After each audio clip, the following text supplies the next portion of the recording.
ఇది ఒకటే ఎలక్షన్ కదా పెట్టుకుంది. నేను ఎన్ని ఎలక్షన్ చేసిన 9 సార్లు ఎమ్మెల్యేగా పోటీ చేసిన, 2 సార్లు సర్టి పోటీ చేసిన, గెలుస్తాడం కొడతాడం. నేను ఎవరితో చెప్పుకోవాలా?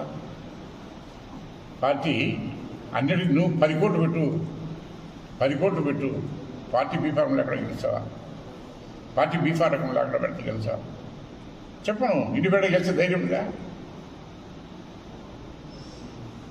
అంతకంటే ఏం కాదు. పార్టీ అండ అధికారంలో ఉండేది ఆ రోజు నీకు ఈకుడు కానీ వాళ్ళంతా ఇదే ఎదిగినా నువ్వు ఏ పరిస్థితిలో చైర్మన్ అయినా నువ్వు అర్థం చేసుకో. పార్టీ లేకపోతే ప్రభుత్వం లేకపోతే నువ్వు అయిందివా? ప్రభుత్వం లేకపోతే నువ్వు అయిందివా? ఇది వ్యాపారం కాదు, రాజకీయ వ్యాపారం కాదు. వ్యాపారం అయితే లావాదేవీలు ఇవన్నీ ఉంటాయి.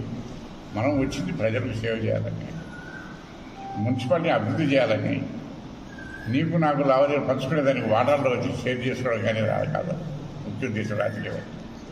నిన్న వైఎస్ఆర్ కౌన్సిలర్లు అందరినీ జగన్మోహన్ రెడ్డి దగ్గర పిలుచుకోబోయేటప్పుడు నన్ను కూడా పిలిచొచ్చు కదా, నాకు ఫోన్ చేయొచ్చు కదా. రానన్నాడో లేదు అడగండి, అడగండి, మా కౌన్సిలర్ అడగండి. సార్ ఇప్పుడు పార్టీ అనే తర్వాత ఒక క్యాడర్ ఉంటుంది. మున్సిపాలిటీకి సంబంధించి అధ్యక్షులు ఉంటారు, పట్టణాధ్యక్షులు ఉంటారు, లేకపోతే ఇంకొకటి ఉంటారు. ఒక కోఆప్షన్ మెంబర్ వచ్చేసి ఒక చైర్మన్ పెట్టి ఫోన్ చేసి ఇట్లా పోతున్నామని చెప్తే అది ఎంతవరకు పార్టీకి సంబంధించి ఉంటుంది? అంటే మన పార్టీలో క్యాడర్ లేదా?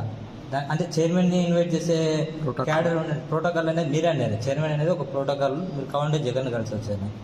మీరు వెళ్ళేటప్పుడు మీ కౌన్సిల్ వచ్చేసి చైర్మన్ పార్టీ సార్ నా కాడికి వచ్చి అడిగిన పిలుచుకోపోయినా, ఓకే సార్, ఎవరు వచ్చి అడిగినా పిలుచుకుపోయినా. నియోజకవర్గానికి మాజీ ఎమ్మెల్యే మీరైతే పెద్ద దిక్కుగా నాకు సంబంధం లేదు. నా దగ్గరికి వచ్చి ఇట్లా ఈ రకంగా జరుగుతుంది మైదుకూరు మున్సిపాలిటీలో, మమ్మల్ని తీసుకెళ్ళండి అని అడిగిన వచ్చేవాళ్ళు రాండి అన్నాను. వచ్చిన వాళ్ళందరినీ పిలుచుకోకపోయినా, అడిగిన వాళ్ళు మాత్రమే.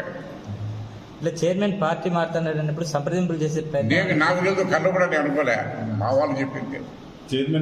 మా వాళ్ళు అడుగుతున్నారు, ఇట్లా మారుతాం రమ్మంటున్నాడు. ఏమి మాకు ఇష్టం లేదు, మేము ఖచ్చితంగా జగన్మోహన్ రెడ్డి కలవాలా, కలిసి మేము లాయల్గా ఉంటామని చెప్పాలా ఆయన అని చెప్పేసి ఉద్దేశం మీద వాళ్ళు నా దగ్గరికి వచ్చారు. అందుకని నేను పిలుచుకుపోయినా, పార్టీ కోసం పిలుచుకుపోయినా.